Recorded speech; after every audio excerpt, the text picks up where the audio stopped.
Coming up next, if you have landed out of work, we're going to go over 10 ways to reset your mindset, and I'll give you 4 words to fuel every day. We'll take your calls and your chats, and it starts now.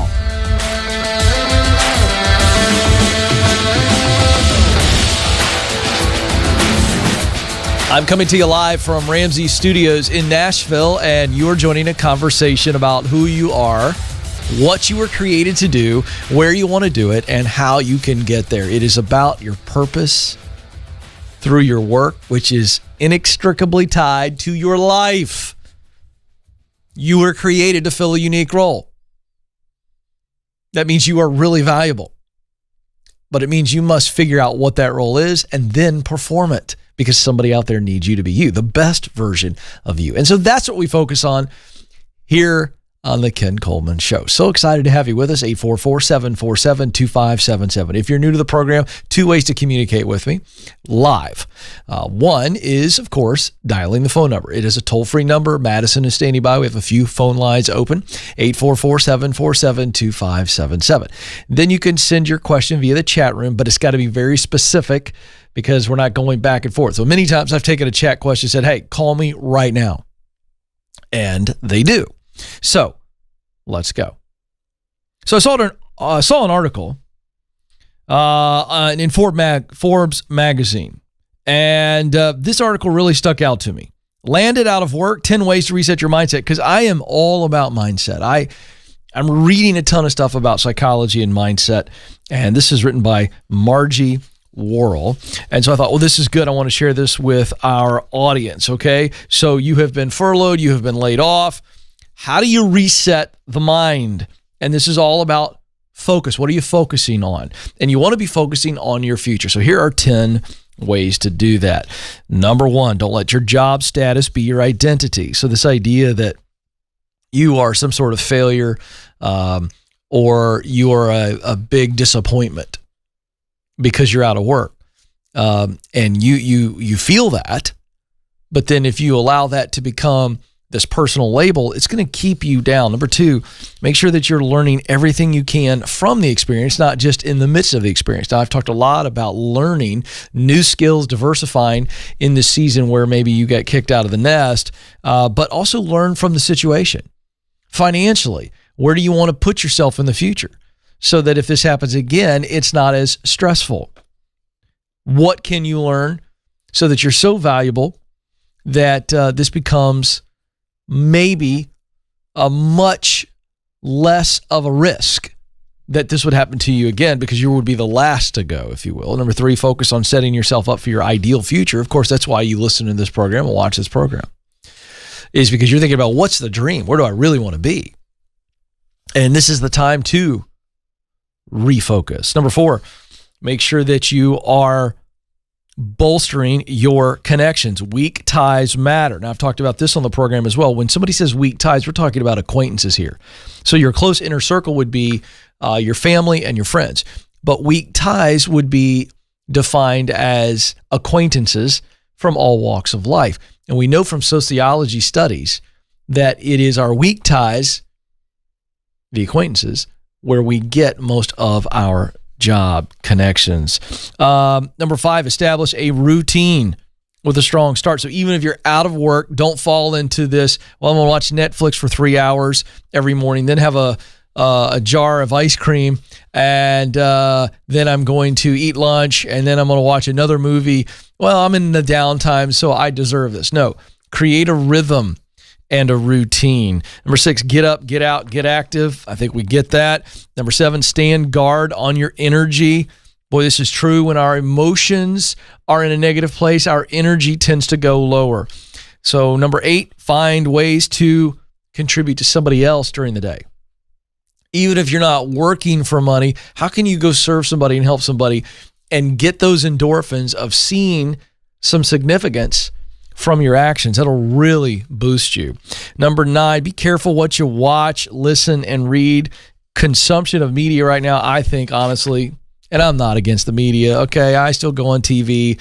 I'm not going to make the enemy the media, but I'm just telling you, it is 99.9% negative, scary stuff. and you just keep putting that in your head, it's no good for me and it's no good for you. Then 10, look for seeds, then keep the faith and press on.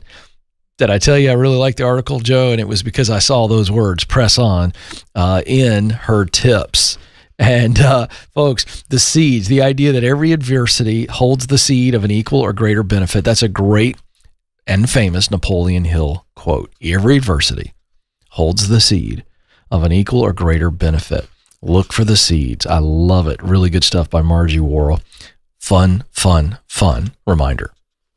844-747-2577 is the number. 844-747-2577 to jump in. Let's see. In Austin, Texas is where we're going to go. Asif is joining us there. Asif, you're on the Ken Coleman Show. Hi, Ken. Thank you for taking my call. You bet. This is a great show, and I truly appreciate what you're doing. Thank you. How can I help? So I actually called for another question, but I have a follow-up question on your article you just mentioned. Okay. You said stay on your routine even though you get laid off. Just a quick question on that is is it okay to take a couple days of break? Yes. And, just process everything before you go hunting again? Yeah, I agree. I agree with what you're saying. I think that's smart. It's okay to kind of it's like after a breakup, geez, I don't want to go out. I want to be in my sweatpants and, eat bad food and make myself feel a little bit better. Yeah, I think there's great benefit to that. But the point is pretty quickly get right back into that routine. You're getting up and being active so you don't just stay in the doldrums. Mm-hmm. Okay, cool. So my actual question, I asked this question a couple days ago in your YouTube chat, and you kind of answered that question, and this is a follow-up. Okay, great. So the actual question is, should I leave my well-paid, well-secure job now to look for another job that will move my career forward, or should I wait for the economy to recover, maybe give it 6 months or 10 before I start job hunting? I don't understand why you would wait, because we're just talking about the hunt itself.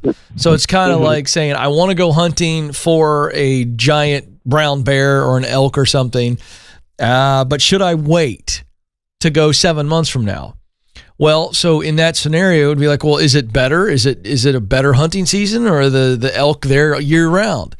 And so what is the economy doing or not doing that's making you say, I wonder if I should wait 6, 7, 8, 9 months, when in all reality, you could start the hunt now. If you don't see anything, no big deal. You've not lost anything. So I wonder why you would wait.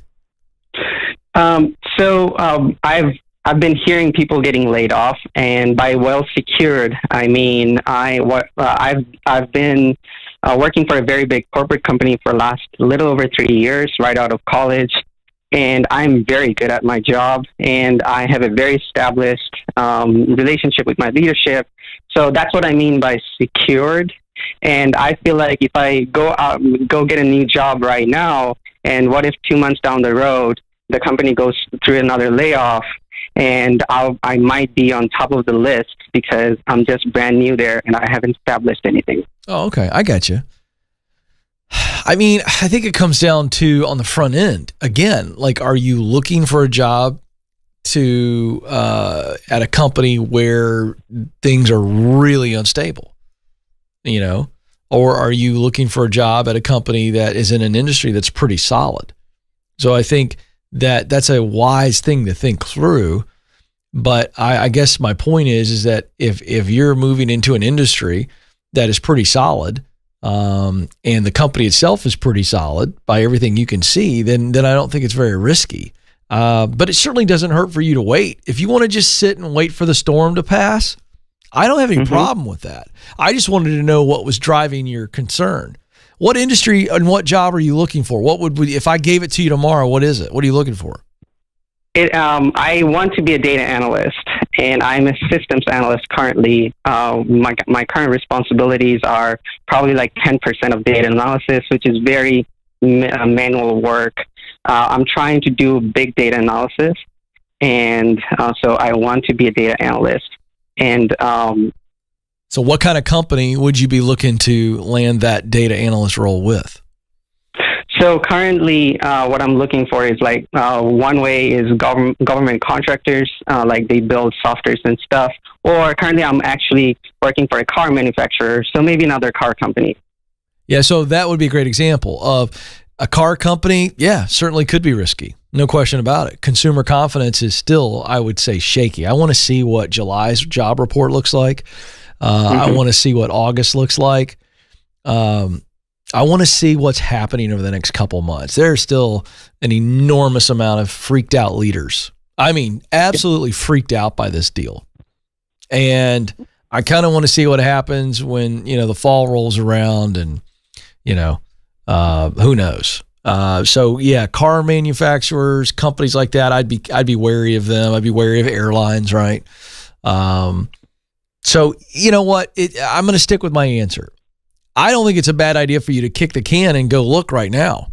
Because what if you find something that is actually really, really stable? Great company, great industry, and you find it now. Mm-hmm. So I guess my point is, isn't it okay for you to look? But then when we find something, we weigh it and we weigh the risk based on the industry itself and then the company's overall health. And I think you can do enough research to figure that out. Cool. But I also will tell you, Asif, hey, you're a smart guy. And so if you'd rather ride out the storm and wait till the first of next year, I got to tell you, I love politics just as a person who likes to watch it all unfold. It drives me bananas most of the time because I look at politics through the lens of leadership more than I do policy these days. But I'm really anxious to see what happens with this election in November and then the nation's response, the governor's response to COVID and everything else. I'm really interested to see what happens. So would not be a bad idea to wait till November. Not a bad idea at all. 844-747-2577, 844-747-2577. Let's go to Winona, Minnesota. Mark is on the line. Mark, you're on the Ken Coleman Show. Hey, Ken. First of all, it's an honor to talk to you today. And all of your Ramsey solutions have been kind of a rock for me during the season of life. Awesome. I just want to thank you for that. Well, thank you, man. I appreciate that and the call. What's going on? So a little bit about what I'm going through. Kind of going through what you call a midlife crisis. I'm 41 years old. I just don't know where to go or what to do to begin the chapter that I feel God is calling me into. Like I said, I'm 41 years old and I'm scared to start something new like most people are. Yeah. What are you scared of? Right? What are you scared of? Be very specific. I'm scared of kind of just moving on to something new because I do have it pretty good as far as my schedule goes at my current job I have at my church. But I just feel like I'm not in my sweet spot, like you always say. What is your sweet spot? I love the outdoors. I love everything about it. I want to be able to protect and preserve the outdoors. So, I have a career in mind that I would love to do. Tell me. And that's the DNR position. A what? A DNR. The DNR position. Can you tell me what that is? I'm sorry, I don't know what that stands for. The Department of Natural Resources.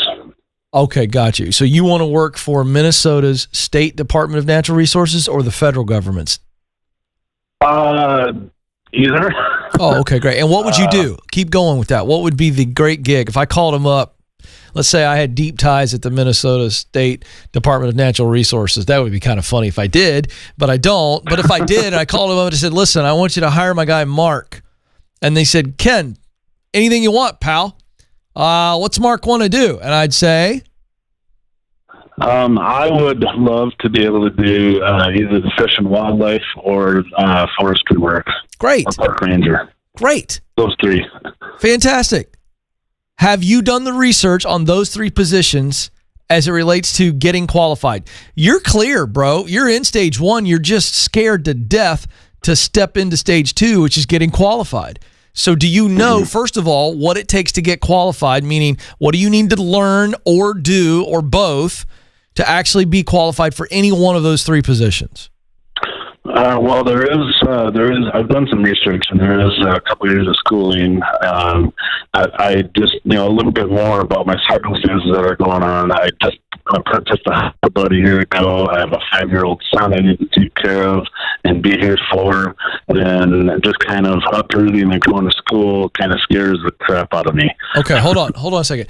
Can we, Joe? Is there an adjustment he needs to make with his phone? I'm having a hard time understanding some of the stuff you're saying. Did you say, if you can, try to adjust your phone, get it close to your mouth, and let's see if that gets better. Tell me again, you've got a 5-year-old, you got some what financial issues? What is it? I have a 5-year-old son, and I'm just kind of scared to death to kind of uproot and go to school for a couple of years to be able to obtain this position. Okay. So are you a single father? I am. Okay. And do you have to go full time to get this necessary education?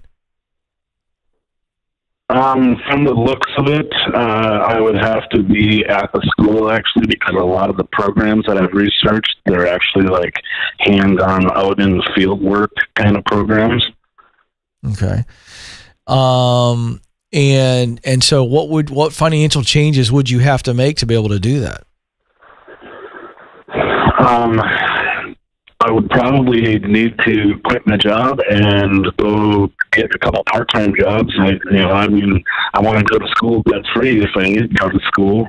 Okay, so let me ask you this. What if you saved up?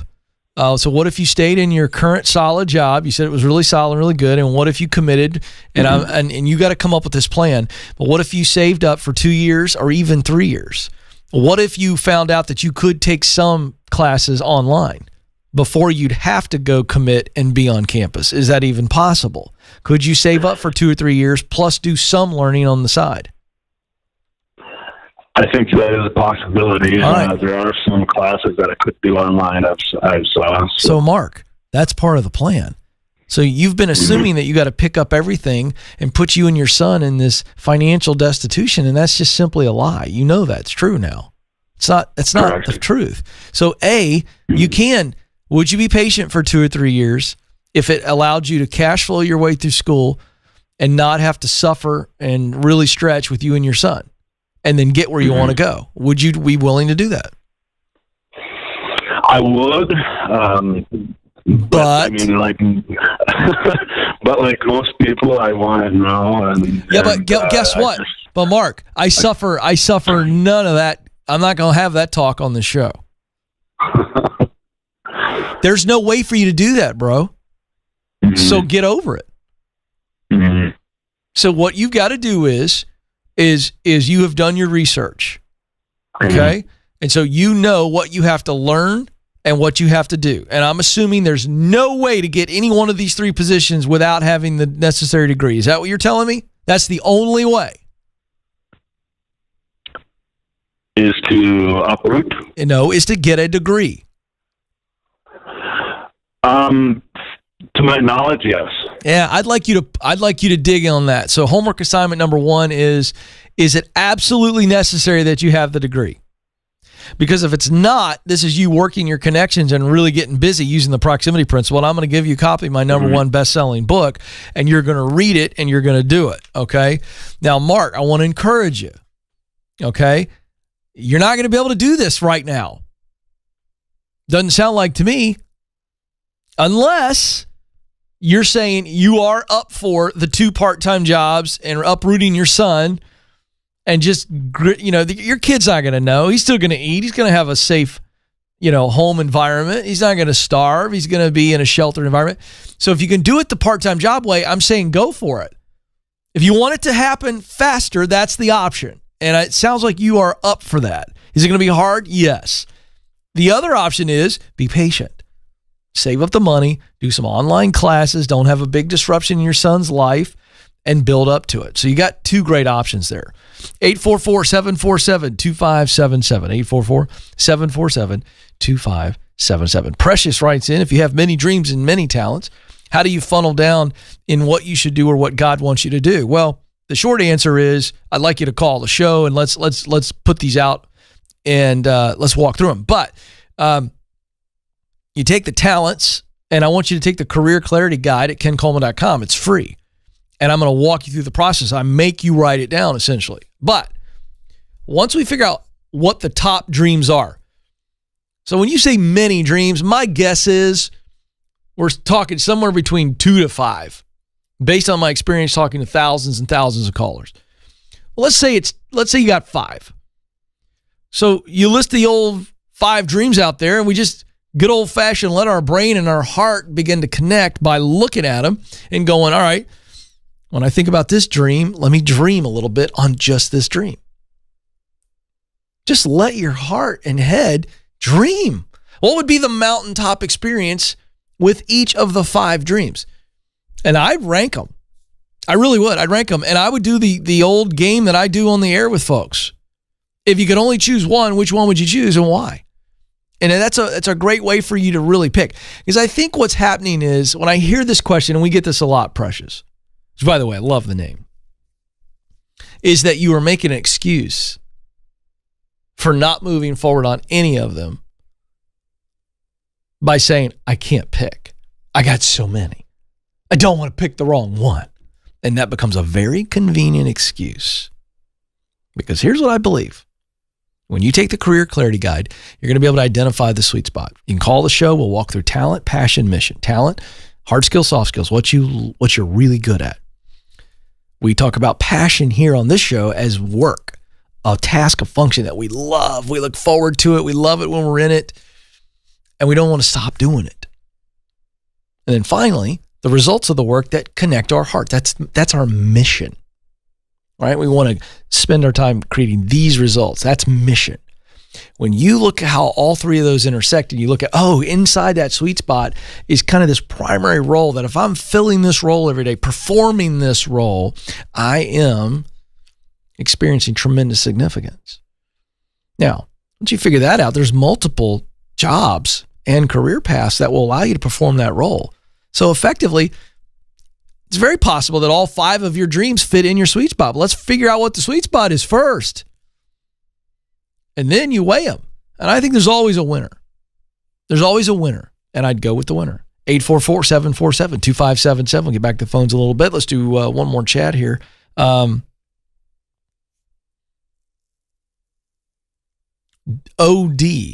I'm 20 and recently engaged. Congratulations, OD. By the way, that's spelled OHDEE. That's kind of fun. I've saved up enough for my first semester of college, and I'm starting in the fall. We've set the date for 12/21/20. So she's giving me the old date for the wedding. That's very exciting. I wonder if she wants a blender. I wonder if that's what she's getting at, Nathan. I don't know. I don't know if she wants me to send her a wedding gift or not. She says, any advice? Well, I don't know what you want advice on. I really don't. You got your first semester of college saved up for. I would say my advice is continue to save up and cash flow your way through college. My advice is get really serious about figuring out what you want to do with your life. And I hope this degree is forwarding that path. Okay? And then I'll give you a little marriage advice. Number 1 piece of marriage advice that Stacy and I got for newlyweds, okay? This is actually really good. So you're 20. So I don't know how old your fiance is. But you both have been living separate lives, okay? And you come from different homes. Now, there may be some commonalities and values and things of that nature. But the reality is your home environments are different. Your dad does all these things at your house. But your fiance's dad, well, the dad does something totally different there and vice versa. And so there's an environment that you've grown up in, and it's kind of like, well, in our house, we hang the pictures this way. Well, in our house, we hung them this way, right? Okay. Everybody gets my point. The toughest thing about newlyweds is the merging of expectations. And this is the way our house ran, and this is the way my house ran. And so you've got some default expectations and default behaviors that are now going to have to merge. And you will be surprised at how many fights you'll have over something as trivial as, what time do we eat every night? Nathan is shaking his head. I just saw Nathan and his lovely wife in downtown Franklin celebrating their anniversary. I think you said it was 6 years. You're shaking your head. You know what I'm talking about. He's 6 years into it. I'm 22 in. And Joe, that's good advice. When you have two people coming together, expectations and behaviors that are default from the homes you grew up in, that will be massive tension if you let it be, as opposed to going, you know what? Does this really matter to me that much? Is this worth a fight? Will this matter 5 years from now as it relates to, I really want to eat at 5 o'clock every night? Okay, that's what I want to do. I want to get up at this time. I want you to get up at the same time. Whatever it is, be careful. That first year needs to be, let's learn the art of compromise and just learn to live together. Nobody talks about that. Yeah, listen, if this argument is not going to matter 5 years from now, I learned the hard way. Go ahead and just throw up the white flag and go, yes, dear.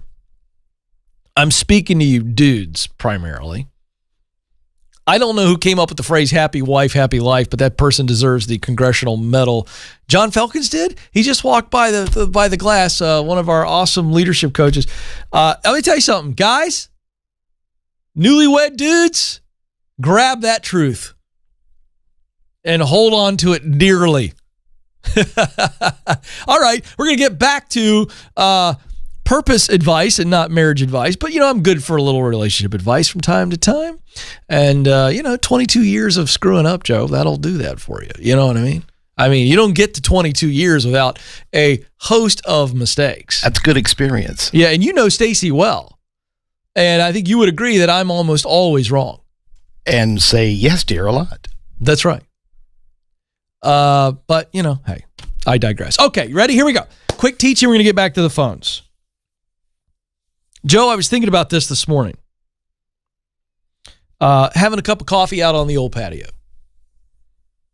And you know what? You model this. I did? You do, and you did. You did when I first met you, and you still do.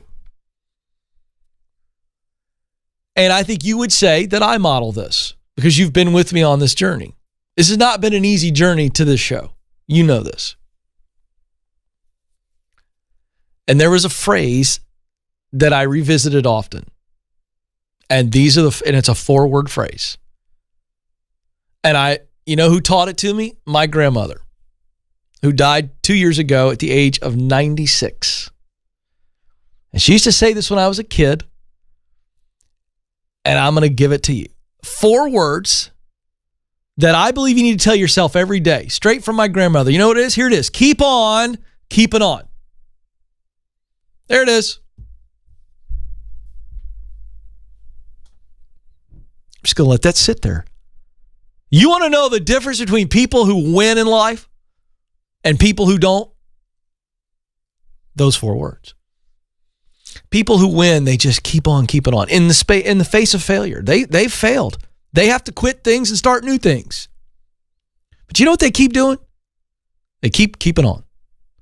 And so those 4 words, whether you got to utter them at night before you go to bed or you utter them to yourself at some point in the morning when you're getting going, let me tell you something. You want to know how to win in life and how to win over the long haul, longevity. As I get older, Joe, I'm getting increasingly more fired up about longevity.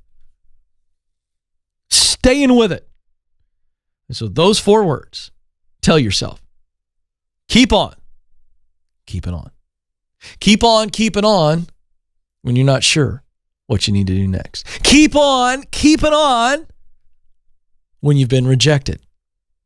Keep on keeping on when you blow it. Keep on keeping on when you have to completely switch gears. Keep on keeping on when you're in a season of waiting. Whew. Don't stop waiting. Sometimes the thing you have to do to stay on the path is simply not quitting waiting. Gotta wait. Gotta wait. Joe, I got to tell another story on myself real quick. You will appreciate this of all people. Madison will as well. She'll roll her eyes so hard they'll fall out of her head.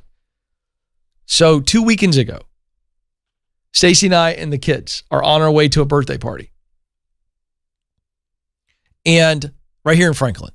And we pull up to a light that I haven't been at in a long, long time. Been a neighborhood that I haven't been in years. And so I pull in, it's a left turn. I've got to turn left. Now we're a little bit late for the party, no big deal. But it's like I'm ready to get there. And I'm sitting there. And we're talking, And we're talking. And I look up, this daggum light is still red. And I've noticed every other lane looks like they've got their turn. I look around. Oh, okay, these guys must be next. Sure enough, those guys were next. Then I go, all right, it's our turn. Now we're coming up on about 3 minutes, Joe. You care to tell the viewers how I'm feeling right now? How am I feeling, Joe, after 3 minutes at a red light? Hey, I have just wasted 3 minutes. Oh, my gosh. And there's no way I can get that back. Yeah, I'm dying. I'm dying. You know why? We haven't made progress. It's like, it's time for progress. Okay, so it's not our turn. Now, everybody else is still talking, having a great time. I'm now focused on the fact that we've been skipped. So not only am I not making progress, I've been completely disrespected and overlooked. Now I'm really starting to heat up. All right, I'm going to speed up the story to prove the point on this idea of how important it is to wait. I'm sitting there and I start to gripe to Stacy. Now, Stacy is doing what Madison would do, and I think what every wife, every woman in the world would do when men get impatient. They're just like, would you just relax? It's going to happen. Well, here's the deal. So we cycle back through the second time, Joe. Now, we are legit at 6 minutes, and we have been overlooked a second time. So Stacy knows what I'm thinking, and she literally gets ahead of me and goes, just relax. Maybe back up a little bit and then pull forward. It's got to trip the light. She's all of a sudden, now all of a sudden she is an expert on traffic lights. Okay? This is my attitude at the time. Now listen, Stacey's going to win in the end and everybody's going to love this. So I refuse to listen to her. I'm put out with her telling me that I'm wrong. So she goes, don't pull out of this light. Don't pull out of the turn lane. And what do? I pull out of the turn lane, pull out, go up, turn into a parking lot, come back out for another light. I'm going, this light's going to turn quicker. 2 cars come up behind us where we were in the turn lane, where I've been sitting for 6 minutes. And Joe, I kid you not, now Stacy's put out. And she's like, that light's going to turn. And I go, no, it isn't. I sat there and I've watched it. No kidding you. Within a minute of pulling the other light, the other 2 cars get their green light and go. And now I'm waiting. And she's just like, I told you. Now that's a ridiculously silly story on my part. Okay. I'm a complete disaster when it comes to waiting. Okay. Egg on my face. I'm admitting, folks, that I struggle. But what's the story here? I would not have put my wife out. Now my kids are all like, hey, they're not paying attention. They're like, hey, Dad, why'd you get out of line? Now we're waiting longer. Now I'm the village idiot. All because I couldn't sit still and wait. I should have just waited. Some of you are going to get out of the game of life. You're going to get out of the path to purpose because you just can't wait. And I get it. But if you wait, the light will turn green. So this is the idea of keep on. Sometimes it's just keep on waiting. And I couldn't do it, Joe. I couldn't keep on waiting. You know what I did? I ended up making the process longer than it needed to be. So I let my frustration prolong the waiting. I would have ran it. Now listen, Joe, I'm so glad you said this. Now Madison is outraged. Her face right now, she's completely outraged. Nathan is entertained, and Catherine, the social media maven, is just back there. The last 5 minutes has just been, she needs a bag of popcorn. Joe, this is true. I didn't tell the story. Now, this is full confession to the YouTube audience because I want to be real with you folks. The reason that the put outness from Stacy got started is because I said to her, I'm just going to run this. I'm just going to turn left when nobody's coming. She was like, are you serious? No, she didn't act that way. But she was like, what is wrong? Like, she was literally like, seriously? Is there a pill for this? Like, what are you thinking about? I was willing to practice civil disobedience because I was not in a right frame of mind. I'm just like, I am so bothered by the waiting right now that I was going to do something irrational. So there's another confession. I don't think you would have done it, Joe. You're a rule follower. Oh, no. Joe tested, Joe approved. No, he talks a major big game. I think so, too. All bark, no bite. Yeah, folks, I think this is true. Nathan, would you even consider running the light? No. No. And I know Catherine would. No, she's an Enneagram 1. Rules are her favorite thing. Yeah, rules are a safe place for Catherine. All I got to say is it would have been in my rearview mirror. Okay. All right. We have officially beat the horse. We have beat the horse. But you get the point. You get the point. All right, let's go to Destiny. Oh, this is a great way to close out our callers today. Destiny in Rochester, Minnesota. Destiny, you're on the Ken Coleman Show. Hi. Yeah, you just read my comment. It was like under the name ODE. Oh, that was you. That was you. I wanted a blender. Yes. Oh my gosh, that's awesome. So was my marriage advice helpful? Did you like that? Yes, it was. Okay, so what can I give you advice on? Tell me what you were thinking in that chat. Sorry, when I first got on the phone, I kind of rambled and tried to tell her everything in like a short period of time. Don't worry about it. Well, he wants to join the Air Force, and he brought it up before he popped the question. Yeah. And I asked if it was serious or kind of just a like flingy thing he wasn't sure about. And he went and talked to a recruiter, and then he popped the question. And now he's kind of eager to go off to basic and be enlisted. Uh-huh. Yeah, and we're getting married soon, and I'm just about to start college, so this sounds maybe melodramatic, but no, it doesn't. I've spent my entire life here, like, building connections to get into a local hospital. Yeah. So it's kind of just like... So what's the dream for you? Go a bit. I want to be a nurse. Oh, I want great. to be a nurse, and I know I can do that anywhere, but I had my heart set on, like, a local hospital in the city. Yeah, because it's your home. And so you're starting college when? This semester, fall semester? Sorry, you cut out for a second. Are you already in college, or are you starting? I've saved up, so I'm starting in the fall. I signed up for classes. That's already. what I thought. Okay, you're right, because I remember the chat saying first semester. Okay, so you're just getting started. And how far committed is he? Like, is he like, babe, I'm doing this? Or is he still kind of... Okay, so he's all in the Air Force. Yeah, he said he noticed I'm more of a bookworm. I guess you could say I'm more of a school person, and he's not. Yeah, I get that. That's okay. Yeah. So you guys are getting married, as I recall, this December. Yes. Okay. So what's your question for me? What should I do? Should I just start the semester or wait and just work and save up more money? What's the because timeline? I have no problem. What's his timeline? Well, what would it look like for him to actually get in and then go off to basic? Well, I'm not sure if he was just worried I would cancel the whole thing, but he said, "Oh, I can wait, but I also don't want to make him wait because yeah." Oh my gosh, I wish he was on the phone.